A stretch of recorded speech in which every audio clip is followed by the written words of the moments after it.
Nós somos Melancolicamente a Vida é uma Corrida. Emílio Santana. Alexandre Rampinelli já arrochou Rapaz, com esta música? não, mas já assisti muito filme que tem essa música. Você nunca arrochou na música lenta? Né? Não. Alexandre Rampinelli? Ó, vou te falar um negócio. Eu sempre preferi O passinho. Não. Você sempre preferiu o passinho do que a música lenta. Tá certo, tá certo. É cada dia a gente vai envelhecendo. Rapaz, O perfil psicopata do cara. Que é isso? é uma boa música, inclusive. É. Aí você vai perguntar quem é que canta. E aí? Não faço ideia. Não vai saber, né? Não vou. Mas você pode falar da trilha sonora de qual filme que é. Do Top Gun, o número 1, original. É o Top Gun. Lá atrás. Isso aí. E esse é Take My Breath Away. Take My Breath Away. Berlim. Que, sinceramente, só conheço por esta pérola. Eu conheço aquela música, Linda Garota de Linda Berlim. Garota Supla, cara. de Berlim. Aí, Supla. Tóquio. Tóquio, sim, mas Tóquio. Supla. Supla canta, mas na época era Tóquio. Era Tóquio. Um abraço, Supla. Valeu, Papito. Boa, Papito, boa. Muito bem. Por que a gente trouxe essa música hoje? Porra, porque... Contemple-nos com sua riqueza na língua inglesa. Cara... Faça associação aí. Respire. Take my breath away. É o quê? Olha só a respiração. Tire o meu fôlego. Tire o meu fôlego. É isso, mas assim, respire é o que eu quero dizer. Nós vamos conversar sobre respiração, que é um assunto que o Rampinelli resgatou de um dos nossos episódios e trouxe como pauta para a gente conversar. Lembrando que a gente faz sempre umas resenhas pós-gravação e nessas resenhas buscando novos assuntos interessantes com as nossas vozes aveludadas. Au. E aí a gente, nessa conversa, eu falei com ele de uma das gravações, que ele estava falando da respiração e tal. Eu falei, cara, pensando aqui, aquele evento no Morro do Moreno... Aquele evento, Teto Preto? Isso, do Você Teto lembra? Preto, que inclusive é um episódio que foi lançado aí, foi lançado hoje, né? O episódio 19, o Teto Preto, e agora... Teto Preto saiu hoje? Saiu hoje. Rapaz! Saiu hoje. E aí, cara, o Teto Preto... O Teto Preto saiu no dia 20. Isso, dia 20, exato. Isso. Hoje é dia 20, por acaso, mas sai no dia 20. E aí o que acontece? Um dos eventos que ele foi conversando sobre respiração e tal, que é importante, parará, fui pensando, refletindo, eu falei assim, porra, naquele evento eu fui gerando déficit, que foi o que ele tanto resgatou, tanto ressaltou, déficit de respiração. Eu falei, cara, eu não respirei. E depois, correndo na segunda-feira, eu prestei atenção, eu falei assim, eu não estou respirando como deveria. E olha que eu tenho um nariz de 3,5 centímetros, ou seja, é um nariz que eu posso usar muito bem para respirar. Meu Deus cara. do céu. Mas são 3,5 centímetros de altimetria, não é de ele é grande. Se tem uma coisa grande em mim, é o nariz. O outro é o pé. O coração também. O pé é um negócio grande no meu corpo. Rapaz, se eu morrer em pé, vai ter que arrumar alguém para me empurrar para eu cair, porque se depender, eu não caio não, bicho. Nem para trás? 44, cara, eu calço, então é um pé de respeito. 43, 44 aí, fácil. Ok, vamos deixar a anatomia? Vamos lá. e vamos falar de respiração. O que você quer trazer aí da respiração? Né? Agora não estamos no Big Eye. Cara, respiração. Parece fácil, parece... isso eu faço. Mas faz mesmo. Faz do jeito que tem que fazer. Faz do jeito mais eficiente. Faz na hora que precisa ser feito. E foi o que eu percebi na segunda-feira treinando pós-conversa. Eu pensei assim, uau, não estou fazendo do jeito certo, não estou fazendo quando tem que fazer. E quando eu preciso fazer, eu tenho dificuldade. Respiro errado. Com a bocona aberta, nariz fechado e o desespero batendo no meu peito. Vamos lá. Primeiro a gente tem que fazer um trabalho de vocabulário para renovar seu vocabulário. Então vamos lá. Começar a tirar esses errados. Ok. Caro amigo ouvinte, vamos começar a tirar essas coisas de errado, certo e digamos, algumas coisas. Vamos falar o que então? Vamos lá. Primeira coisa, vamos entender a respiração? Vamos. O que é a respiração? Respiração é a administração de oxigênio por via voluntária que oxigênio esse que vai ser trocado dentro dos pulmões e vai fazer parte de um nutriente muito importante para a nossa vida, certo? Vai entrar na composição do sangue, vai levar oxigênio para todas as células, para praticamente todas as reações químicas que acontecem no corpo humano, ou boa parte das reações químicas que funcionam perante a aerobiose, que usa o elemento oxigênio, tá? Então, Alexandre, respirar é uma necessidade, tá? E por isso que a gente não vai ter um jeito errado de respirar. Porque qualquer jeito que você está respirando, você está mantendo a vida. Está continuando o ciclo nutritivo ali, no caso, por via respiratória, mas está continuando o ciclo nutritivo que dá sustento à vida. Ok? Uhum. Então, a respiração a gente pode definir assim. Porém, a respiração se torna um tanto mais relevante à medida que o seu corpo ele é submetido a esforço. Se a gente pensar, você sentado, você deitado, respirando, você tem ali uma fisiologia básica.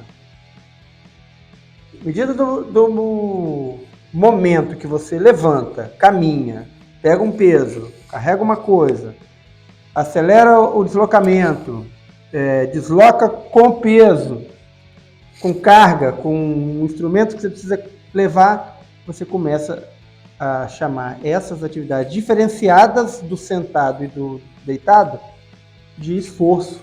A gente vai ter uma fisiologia específica para essas situações, que é a fisiologia do esforço. Haverá uma demanda, quanto maior o esforço, haverá maior demanda de oxigênio para uma maior demanda de trocas, de reações dentro desse mesmo corpo que não está mais parado. Ok? Então, o que a gente vai fazer? Não permitir que se interrompa o ciclo nutritivo, no caso respiratório, para que mantenha-se atendendo às demandas que o esforço vai apresentar. Tudo bem? Tudo bem. Até aqui? Sim. Vamos lá. E agora? Você já está sabendo isso. Como que a gente vai pensar a respiração a partir do momento que você, na sua realidade aí? Posso te perguntar? É claro. A necessidade respiratória, ela é retardada, certo? Não entendi. Vamos lá. Ela é retardada no sentido de tempo. Então, eu posso antecipar, por exemplo, estou vendo aqui uma subida. Eu posso antecipar a minha respiração, tornando um pouco mais rica, um pouco mais demorada que seja, um pouco mais intensa, antes da subida, para ter uma condição melhor no final dessa subida? Ou não? Suba e vai respirando. Como que? Vamos lá. Vamos separar O relógio dele. a ventilação da respiração. Então, quando o ar entra pelas suas vias aéreas, a gente está na fase da ventilação, certo? Quando ele chega no pulmão e vai ser trocado lá no alvéolo, aí você está na parte da respiração. Então, referente a isso que você está falando, a gente precisa manter uma ventilação que seja compatível com a demanda respiratória. Compreende? É igual injeção eletrônica. Ok. Injeção de carro. Quanto mais você pisa no acelerador, mais injeta. Sim. Certo? Então, quando você acelera, você está ajustando a entrada à demanda que você está criando de ficar mais rápido no carro. Aqui, no caso que você falar, vai ter uma subida. Como que a gente entende? A demanda aumenta e você vai perceber o efeito depois. Por isso que eu disse que é retardado. Então, o efeito do déficit ventilatório ou déficit respiratório, ele vai se apresentar em sequência à constatação do déficit. Então, sabendo disso, nós podemos antecipar a ventilação para que não sobrecarregue a respiração, não sobrecarregue a troca, ou não chegue no limite de demanda e oferta. A gente pode fazer isso. Entendi. Então você me entendeu quando amenizando, eu disse que é retardado. Amenizando um possível déficit respiratório ou ventilatório. Saquei. Porque o que eu percebi nitidamente é que esse déficit estava acontecendo, sim, mas não só lá no Morro do Moreno. Nas minhas corridas ali, eu falei, porra... Tava afogando. Tava. E falei, caramba, tá... Mas isso é simples de entender. Se você deitar ali e dormir, você não vai parar de respirar, certo? Certo. Você tem uma respiração autônoma. Certo. Se você se distrair durante a atividade física, a demanda vai aumentar e você vai continuar na respiração autônoma. Então, o que a gente faz quando a gente começa a fazer atividade física? A gente faz hiperventilação, que é o quê? Aumentar o ritmo ventilatório, a admissão de ar pelas vias aéreas de maneira forçada, de maneira autoestimulada. Então, você começa a respirar mais fundo ou aumentar o ritmo respiratório para que mantenha as funções respiratórias normais. Então, você deixa a respiração autônoma e vai fazer uma respiração estimulada. Ok. Certo? Então, você tem um mecanismo a adotar, que é a hiperventilação, que é começar a respirar fundo, puxar, soltar, dosar o quanto você inspira e expira. Isso aí vai ser um mecanismo que vai se desenvolver para não haver déficit. Eu vi um videozinho na qual o César Cielo, um abraço para o César Cielo, inclusive.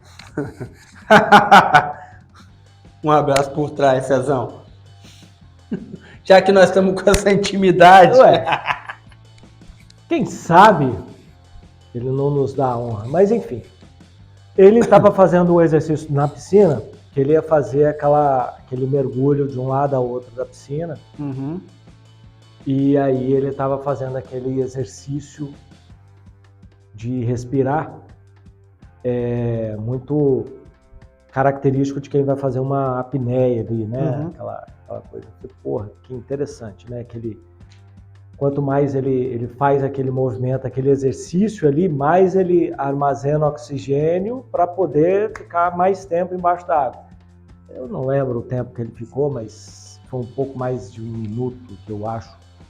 Ele voltou na piscina de 25 metros, eu acho que 4 vezes, embaixo d'água, sem sair. Sim. Interessante, cara. É um bom exercício ali, né? Um exercício interessante para o que ele estava fazendo ali. Tem aqueles mergulhadores também, não sei o nome da prova do evento, que mergulha com corda, né? Mergulho esportivo. Mergulho esportivo. Mergulho esportivo. E aí ele faz a apneia lá embaixo, depois vai subindo, tem que ir parando de tantos em tantos metros. A descompressão. E é legal, achei interessante o exercício. Porém, a respiração da apneia não vai servir para o corredor. Não, eu sei, só citei porque eu achei interessante. São dois tipos de respiração bem diferentes. Propósitos diferentes, né? O mecanismo precisa ser diferente, porque a conformação do corpo vai inviabilizar você fazer uma respiração profunda e fazer o tipo de esforço, por exemplo, que a corrida faz, o que cantar precisa. Uhum. É uma respiração que é mais superior. Isso era a minha outra deixa para você aí. Na corrida de quinta-feira, o treino lá que a gente fez, a gente estava falando sobre isso e você falou que a respiração é a parte da respiração apical. Da corrida. Aí ela esses apical, termos é com você. Né? Qual a diferença? O ciclismo também usa essa mesma respiração? A diferença é que tem uma respiração que você vai trazendo o ar e vai pressionando, vai enchendo tanto que vai pressionando o diafragma. E o diafragma inverte e você joga ar lá para a cavidade, você expande o seu pulmão e vai invadindo a cavidade abdominal, distendendo o diafragma. E para a gente fazer corrida, a gente precisa apoiar o diafragma, conter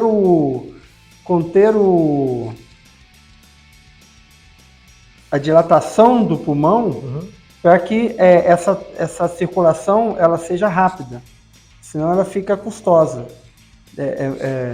percorre vias muito longas. Então a respiração apical ela faz uma troca ali rápida e que você consegue disponibilizar já o ar rápido para a corrente sanguínea. E posicionar a musculatura abdominal de uma maneira que sustente você correndo, por exemplo, que se você tiver com o diafragma invertido, você não vai conseguir sustentar uma corrida. E aquela dor, que o pessoal chama dor do facão, que é dor de facão, embaixo da costela, assim, né? Isso é o quê? São isso gases, tem dor. Relata-se 2 eventos que são relacionados. Pode ser a inversão do diafragma, e a inversão do diafragma pressiona algum órgão de musculatura lisa, e qualquer compressão de musculatura lisa, ela causa dor. Então você está invadindo a cavidade ali, pressionou um órgão e ele dói. Então, relata-se que seja esse tipo de dor, mas relata-se também que pode ser uma superfunção do baço, e aí ele se incha demais de sangue, porque a demanda é tem muita demanda, ele se encharca para manter ali uma demanda de sangue, E ao inchar demais, ele também, ao esticar demais, ele dói. Ele reclama. Qualquer toque, compressão ou distensão de órgão interno que musculatura lisa, ele dói na hora. Entendi. E para isso, parar. Esse aí você, se não conseguir, tem que diminuir a intensidade. Se você está correndo rápido e der dor de facão, você vai ter que trocar. Você vai fazer isso naturalmente. Você não vai ter condição de continuar. Você não vai conseguir. E tentar ali o mínimo, mas eventualmente vai ter que parar e esperar essa situação aí se desfazer. Desfeita pode voltar. Desfeita pode voltar. Tá. Beleza. Certo? É um incômodo ali. Nossa, é muito incômodo. É ruim. Dor de facão é muito incômodo e, como a gente falou aqui, ela é impeditiva, né? Você não consegue continuar. Mas você estava falando uma coisa aqui que foi interessante. Você estava, que eu estava respirando e usou aquela palavra lá que eu não vou repetir, com a bocona aberta e tal. Você tem ou teve desvio de septo? Eu já corrigi. Com esse enorme... Essa protuberância frontal. Essa entrada de ar, né? Que os caras usam no carro de Fórmula 1 para admitir ar no tubo, né? Tem uma... Você teve... Eu tinha desvio de septo. Até quando? Até há 16 anos atrás. Você não precisou refazer e tal? Precisou. Fez desvio de septo e correção de Quando foi a última vez que você mexeu nisso aí? Nossa, tem 3 meses. Você está falando o quê? De revisão? Não, de procedimento. Não, tem 16 anos. 16 anos. 16 anos. Mas você também teve sinusite. Sim, aí por isso que eu falo, que eu faço acompanhamento com a médica, é a minha otorrina, e aí tem uns 3 meses que eu fui lá e volto agora em abril. O que acontece? Pessoas que têm dificuldade na ventilação nasal, elas vão mecanizar uma ventilação bucal, ou seja, vão aspirar o ar pela boca porque precisa manter o fluxo ventilatório, tá? Isso pode ter ficado mecanizado, ou às vezes você pode ter ainda um estreitamento do canal ventilatório e nasal. Eu vou te adiantar que não. Ok. Poderá ter. Isso. Poderá numa crise alérgica ter. Ok, beleza. Tá? Poderá numa crise de sinusite ter um estreitamento também. Ok. Ou obstrução. Isso vai reforçando o mecanismo que já estava de respirar pela boca. E como? Porque eu sei que ela faz os exames todos, raio-x inclusive fiz há pouco tempo, e tá tudo beleza, tudo liberadinho. Uhum. Como é que eu desfaço isso e faço o movimento pelo nariz? Ou não é necessário? Hábito. Ok. Você vai fazer o hábito de respirar pelo nariz, seu corpo vai reaprender a respirar pelo nariz e você vai ter uma ventilação mais eficaz. É isso que eu gostaria, era essa palavra que eu gostaria de ouvir. Eficaz. Porque o caminho do ar pela boca até o pulmão, ele é mais complicado do que pelo nariz. Tá certo? Ele faz uma volta, ele desce, sobe, enquanto o nariz já vai direto para a traqueia. Tá. Tem uma diferença de admissão aí. Entendi. E a perda, inclusive a perda, porque um pouco desse ar que você aspira pela boca, ele vai para o estômago.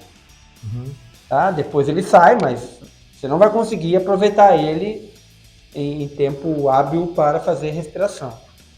Então, qual é a maneira mais eficiente de respirar? É pelo nariz. A admissão vai ser mais fácil chegar até o pulmão do que pela boca. Agora, eventualmente, se você tem bloqueio nasal, qual é o jeito eficaz é a boca? O pessoal, como é que respira? Não fique sem ar, primeira coisa. Básico. Mas você não pode ficar sem ar. Precisa manter o ar entrando. Então, mantenha-se administrando o ar. Eu não fico falando, não pode respirar pela boca. Não, cara, mantenha a admissão pelo ar. Senão a gente vai ter que ficar mandando o aluno fazer exame de canal nasal e isso. Não. Qual é o jeito? Vocês vêm perguntar. Qual é o jeito certo de respirar? Não deixar faltar ar.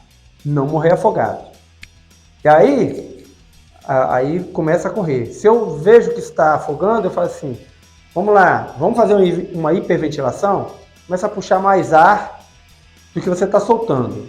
O que acontece também é que correndo, a própria pisada no chão faz uma contração da cavidade abdominal que empurra o diafragma mais um pouquinho para cima e ele expulsa ar. E ele faz um susto no pulmão ali para... Ele dá um... não é nem pulmão, ele já sopra direto.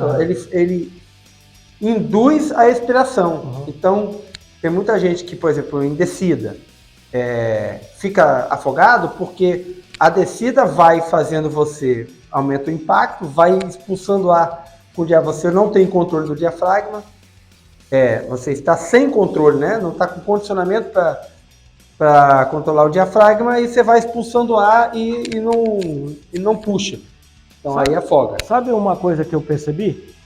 Lá nas subidas, quando a subida é mais íngreme, que eu precisava levantar mais a perna para subir, esse movimento eu prendi a respiração. Para pegar um impulso, eu não respirava. Para fazer um salto, para fazer um movimento mais vigoroso, você interrompe E aí, qual era o meu próximo movimento? A expiração do que eu tinha aprendido. E não a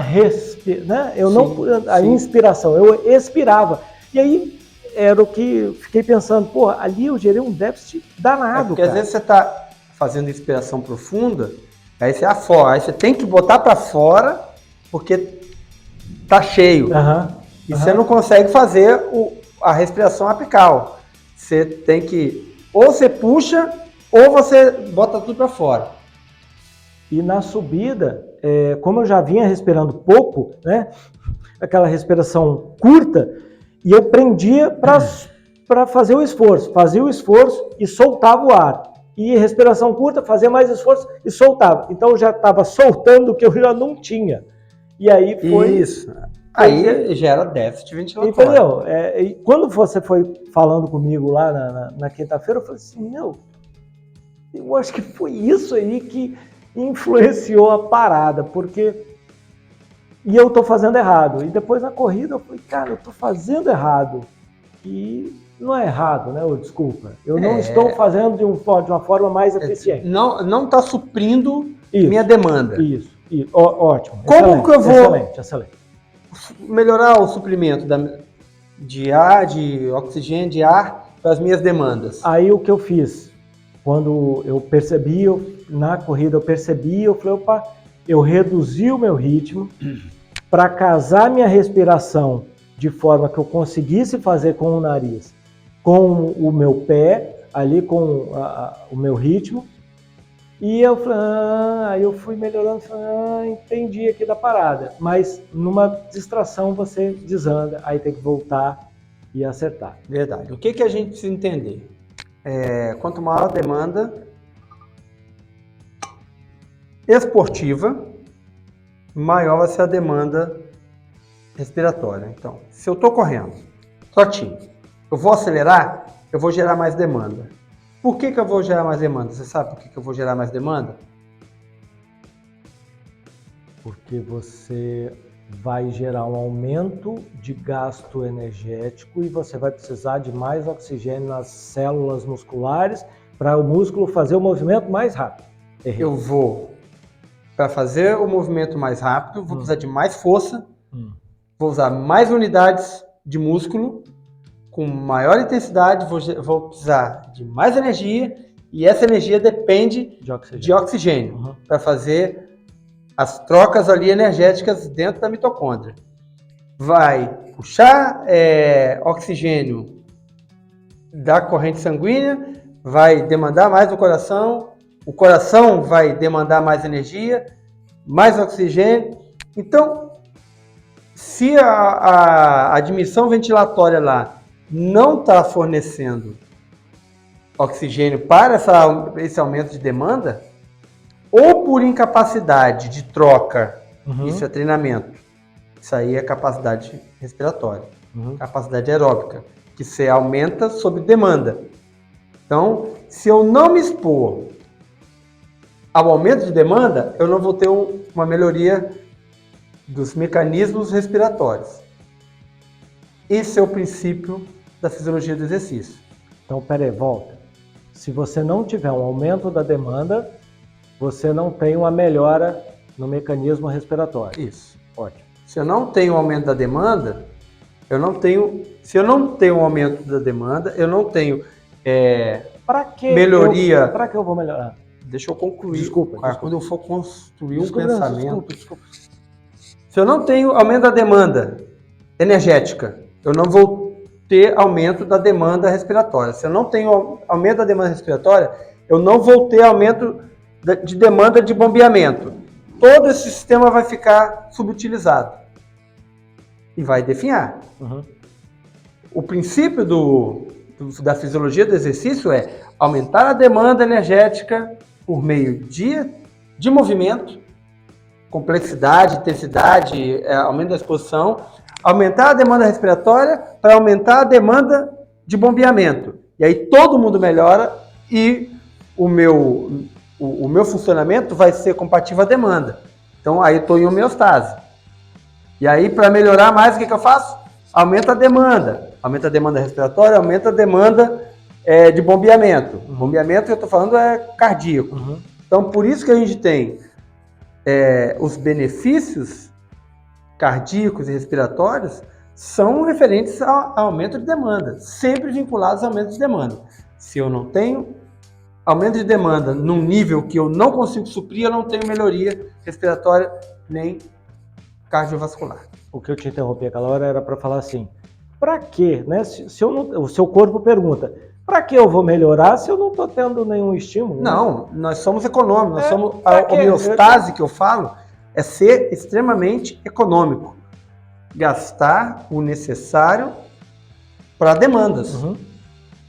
Né? Se eu não estou exigindo muito, ele não faz muito. Se eu passo a exigir muito, ele precisa fazer muito. Se ajustar.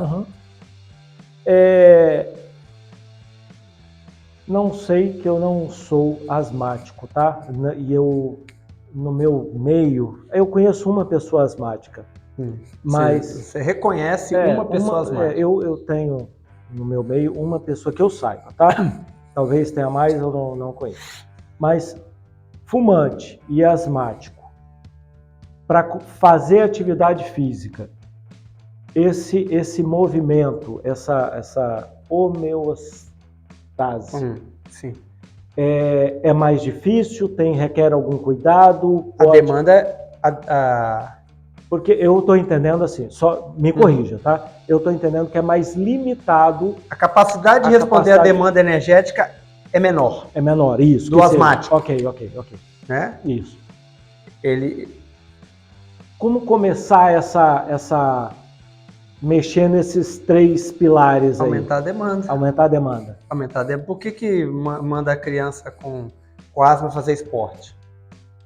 Para você aumentar a demanda. Aumenta a demanda energética, aumenta a demanda respiratória.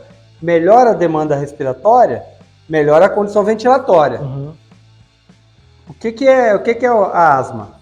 É uma capacidade diminuída de fazer troca alveolar, no bronquíolos. Lá no alvéolo pulmonar. Né? Você tem uma condição, você tem uma atmosfera ali pouco favorável para melhor performance respiratória. Qual é o remédio? Aumentar a demanda energética, aumenta a capacidade respiratória. Se levantou a capacidade respiratória... A bomba lá também melhora. A bomba é menos exigida. Né? Melhorou tudo. Aí você força Na hora que que você bota a mesma demanda com a capacidade respiratória melhor, quando ele vai ter crise, ele perde menos. É o que eu estava te falando No episódio passado, na questão da... Por que a gente desenvolve capacidade física para diminuir a depreciação que o percurso, que a competição vai naturalmente te exigir. Ela vai te depreciar sua capacidade. Quem tem mais, perde menos. Então, o asmático, quando ele desenvolve capacidade respiratória, quando ele vai perder, ele perde menos. Então, ele fica folgado. Porque ele não vai lá naquela baixa do asmático que não treina. Entendi. Que praticamente fica com 0, 5, 10% da capacidade respiratória em algum momento. É aquele... Tá puxando e não tá trocando. Porque tem muito menos unidades funcionando ali. Se ele melhora a capacidade geral respiratória dele, na hora da crise, ele respira muito melhor. Ele sofre muito menos. Ele sofre menos. E aí, pelo que eu estou entendendo, aí a gente é mais velho. Quando a criança tinha asma na nossa época, a mãe botava, os pais, né, botavam na natação. Então eu estou entendendo que pode ser qualquer esporte. Qualquer esporte. Tá. A natação é o quê? 100% de respiração, né? Você respira forçadamente o tempo todo. Não dá para ter respiração autônoma ali na natação. Certo? Ou você está em apneia ou você está forçando. Porque você pode nadar sem respirar, sem trocar ar. Aí enfia a cabeça na água, nada, ok. Mas tem uma técnica de respiração. Então, notadamente um exercício com muito apelo respiratório, mas que vai acontecer em todos os esportes, vai ter apelo respiratório. Certo? Certo. Então, o fumante é a mesma coisa. Quando fuma, ele destrói unidades ali de troca. Ele entope bronquíolo, ele mata alvéolo, né? Tem uma repercussão negativa nas matrizes de troca ali, de gases do corpo. Se o fumante... e aí tem... O fumante que treina, ele tá num contrassenso danado. Porque ele continua matando. Então, ele às vezes faz uma melhora respiratória, mas que ele vai naturalmente depreciar isso com o hábito do fumo. Né? O ex-fumante, ele vai treinar, ele vai melhorar a capacidade respiratória dele, apesar de ser... Porque tem perda estrutural. Né? O fumo tem perda estrutural. Isso não recupera mais. Que não recupera mais. Não, né? Não. Entendi. Você consegue até, talvez, diminuir o estrago se você parar. Vai parar de morrer matriz de troca ali, mas é dano estrutural. É igual o porre ou algumas drogas que sempre mata neurônio. Vai ter uma hora que você não tem mais neurônio para manter algumas capacidades cognitivas. E aí fica lesado, tem problema. Epilepsia. Cada ataque epilético, cada convulsão, ela gera perda de material neuronal. Então, por que se faz controle de epilepsia, controle de convulsão? Porque a cada vez sobra menos neurônios para as capacidades que eles precisam. E uma hora vai faltar grave. E é uma coisa que não se recupera, então não é porque você toma porre, usa droga, aí chega uma hora, você fala assim, vou parar, decido parar, parei.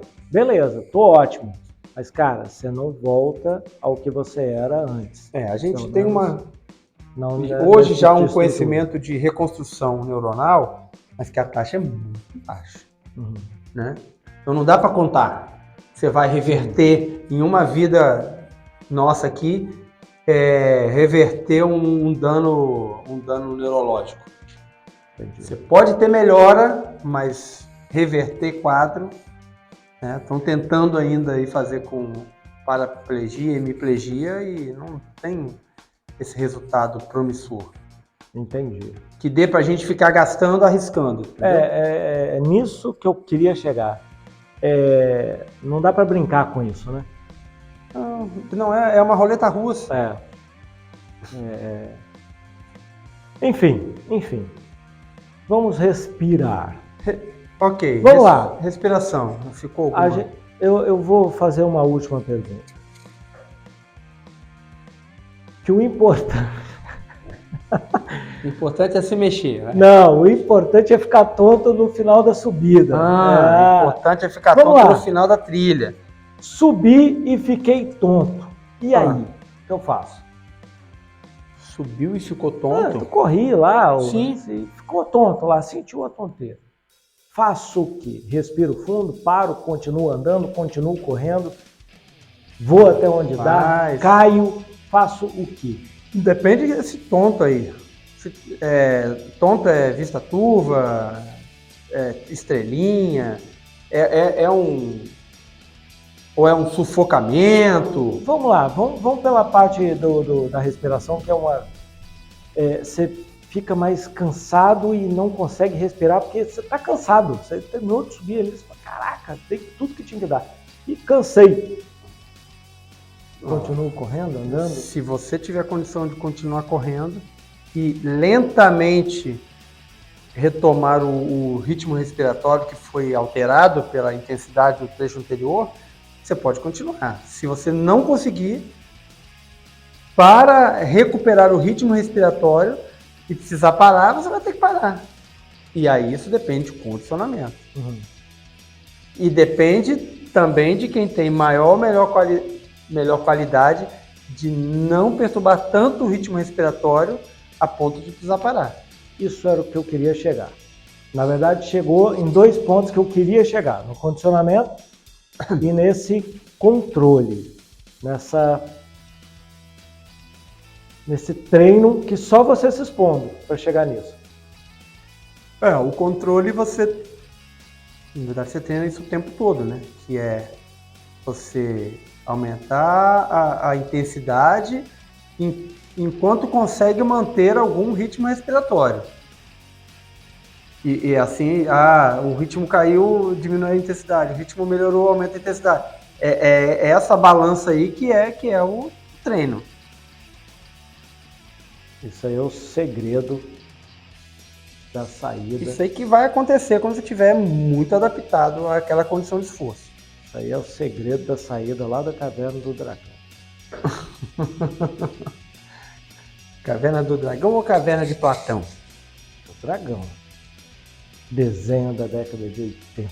Então, Rampinelli, é um treinamento sempre diário, sempre lembrando que a solução está no momento a solução ela é ilógica. Você tem que se forçar aquilo ali. Você tem que ir ao sufocamento para melhorar a sua capacidade respiratória. É ilógico, porque a lógica é assim, não, vou me preservar da situação ali extrema de sufocamento. Quando na verdade é aquela situação que vai situação extrema de sufocamento que vai gerar todo um feedback no seu corpo, que assim, precisa aumentar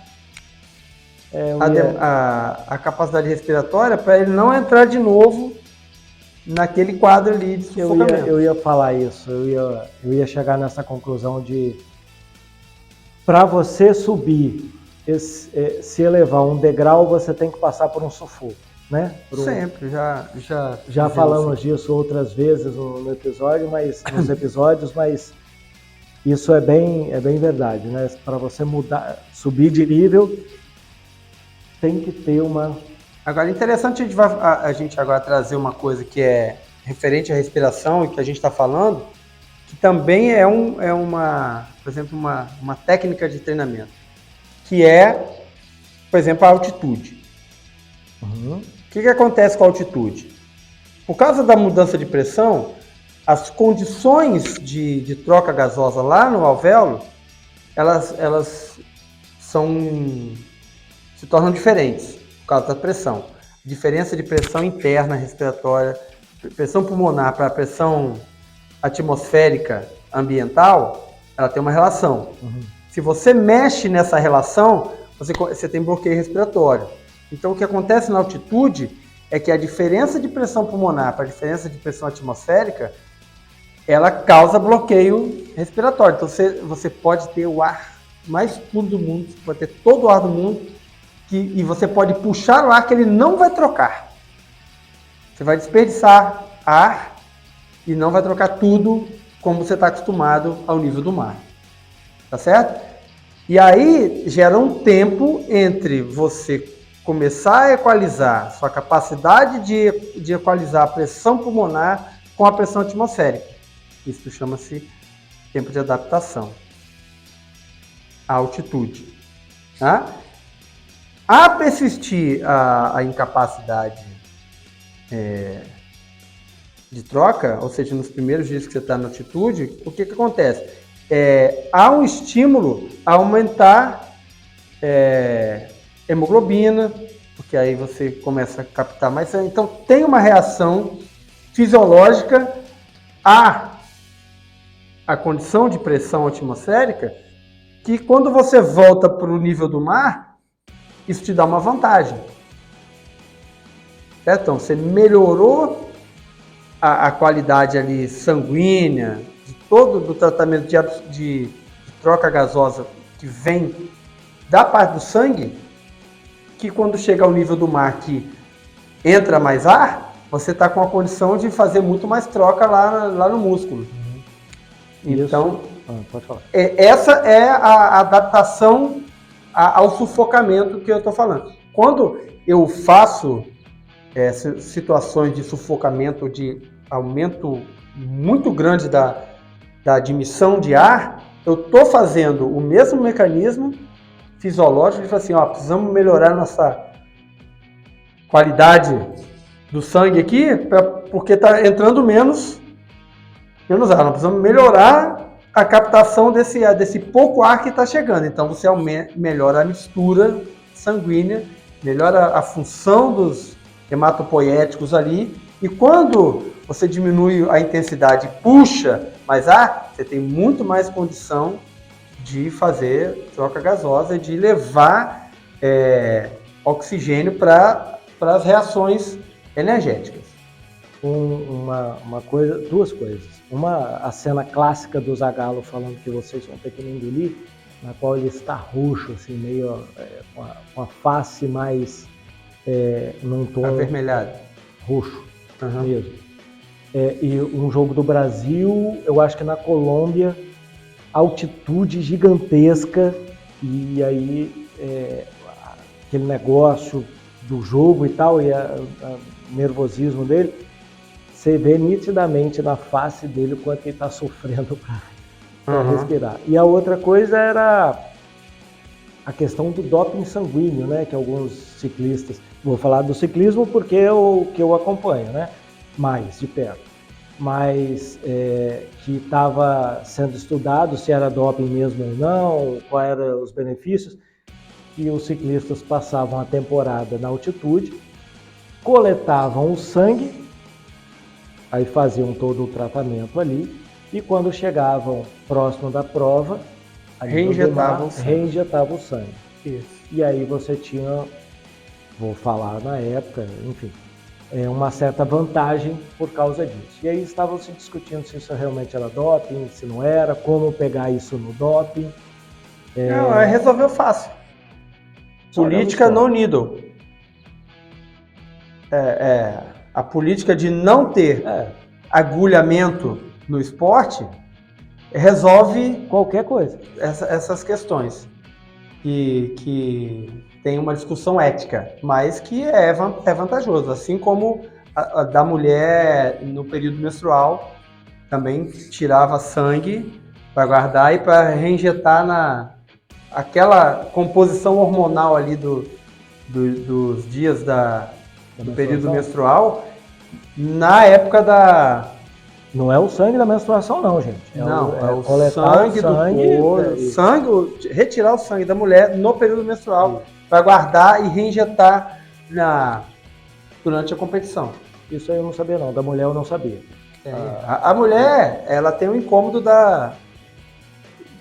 do período menstrual, tem o seu incômodo próprio, mas para fazer atividade física é o melhor momento de fazer um recorde, um momento de... É mesmo, cara? Aumentar a intensidade do treino, pegar mais peso. É essa época aí que é mais propícia ao melhor rendimento feminino. E é o período mais propício para o marido não respirar direito. Um soco dela no nariz, assim, do marido, para quebrar o nariz do marido. Mas, enfim, hoje alguns ciclistas ainda fazem isso, treinar em altitude o mais tempo que conseguir para chegar próximo da prova já. E você melhora toda a sua composição ali, ajustado a menor capacidade respiratória, e quando você volta para a situação, para a sua situação de prova, você está com vantagem fisiológica. Você tem ali algumas regiões no México que é bem utilizada, e você tem região também aqui na América do Sul, ali no Equador, Colômbia, aquela região ali. Você tem o Quênia, famoso aí na corrida, camps o pessoal leva atletas para treinar no Quênia porque é alto, né? Uhum. E Colômbia, qualquer lugar alto, tem estações de treinamento para atletas fazer pré-temporada. Chamonix tem, Aspen no Colorado tem, Boulder no Colorado tem. São regiões altas. Geralmente, essa diferença começa a ser sentida a partir de 3.000 metros de altitude. Torna-se realmente relevante. Então, fazem temporadas de treino acima de 3.000 metros de altitude. Isso é bom demais. Isso é bom demais. Isso é legal demais, cara. Eu vou passar perto disso aí. Eu vou passar 2.900 durante alguns minutos lá no Pico da Bandeira. 2 vezes no mesmo fim de semana. Vou voltar. As tiriças. Segura que o homem vai vir voando. Mas é isso. Dá para passar uns dias também no Pico da Neblina, que é 3.014 metros. Já está 14 metros ali dentro da zona de alta pressão. Não é fácil, não. E tem as camas... hiperbálicas, é isso? Na verdade seriam hipobáricas. Hipobálicas, né? Não, A hiperbálica te enche. Não, é hiperbárica mesmo, aumenta a pressão atmosférica. Quanto mais alto a pressão. E você dorme ali dentro. Isso, aí você passa um tempo ali, dorme tem gente que faz treinamento de ciclismo no rolo dentro da câmara hiperbárica. Tem algumas atividades que são feitas também de treinamento. E é utilizada câmara hiperbárica para a melhoria de... caríssimo.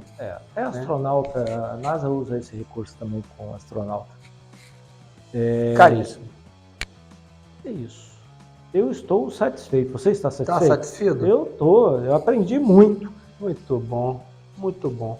E então, fica aí as provocações e o chamado ao Vem Pra Porrada vem conversar com a gente. O podcast é um puxa-papo. E a gente vai falando e esquece de algumas coisas. Por exemplo, estamos agora no YouTube também. Lá você pode comentar. Temos lá no Instagram, o @_a vida é uma corrida. Pode deixar seu comentário. Tem o e-mail, avidaeh1corrida@gmail.com. Só não mande mais correspondências, porque nossa equipe de correspondência, para abrir aquele tanto de cartas que chega via correio, já não estão aguentando mais e a gente está gastando uma fortuna de salário com funcionários para abrir correspondência chegando dos correios. Tem gente que, quando você fala assim, correspondência, nem sabe o que é. E por isso que eu estou falando dos correios, por isso que eu estou enfatizando. Carta de papel, envelope, aquela lambida na ponta do envelope para fechar. as pessoas não sabiam por que se lambia o envelope. Porque já vem com cola. Isso, e a saliva ativa a cola. A saliva ou um pincelzinho de com água. água ali. Mas só que, pô, ficar com um pincelzinho. Mete o a linguão. linguão ali, meu. Você tá Mete o ali. linguão. Pois é. Mas é isso. É Então isso. agora você conhece os canais de comunicação, fique à vontade. Pode ativar também o sininho da notificação para não ter aquela caganeira. Boa. Porque sabe que quem está escutando e não ativa o sininho da notificação, ou quem desativa, se não vou, esse negócio tá me perturbando, não vou escutar não. Você sabe que vai ter uma caganeira daquela homérica. E quem nos deixa de seguir vai dar um tropicão que a unha do dedão do pé vai ficar roxa. Aí a vida vira uma lambida. Um abraço. Up.